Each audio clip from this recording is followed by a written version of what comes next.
omwebazyo habire okusima kw'omutano okwebembirwemu omukikuru emyaka 8 n'ay'obukuru Jairus Kamatara oshaziremu okwatanisa n'abakirinjo batahibe kandi n'okusima okukona kubere n'okuza abombeka bw'ekanisa egineshangwa omusabadikoni bwa Kabohe oburebers n'Westankore. Waba noreba n'okunda okwombeka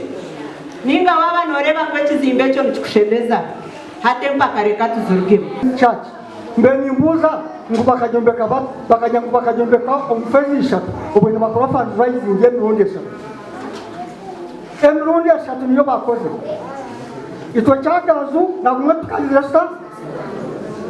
okusima oku kwikiroho n'abakristayo n'abakwendeza ekanisa egy'ebirungi kuruga omuri Matete Mabare n'endiijo myanya eherire myanya egi.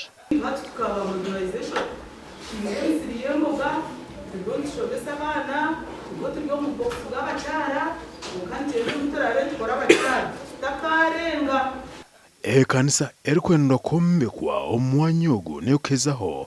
biriyooni ezirengire omuri 3 oku Kamatara Jairus okozire ebi n'ebindi obakwatanisa n'abatahibe ayinja okushobora abwaki eki bakikozere.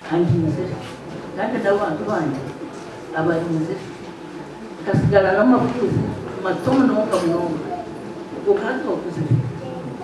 uko bazayina abana mugago wakabarayina abana kubwenu ubwena ryagaze ekyo kurira kusimana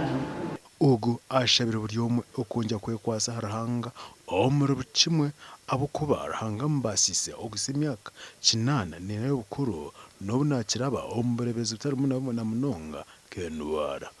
kamara kunde gukora inzira abo komagara nk'umutumba n'umushomo mfite kugira ngo imyaka baba mukumuka kuko bahangiza amakusha mwati kumyaka tinana nene n'ibisizi n'imbabazi mbere mbara n'umuntu witu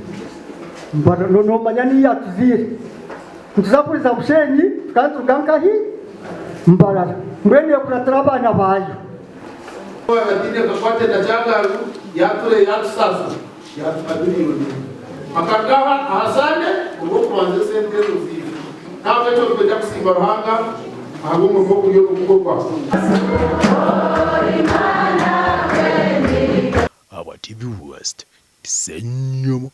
Gideon.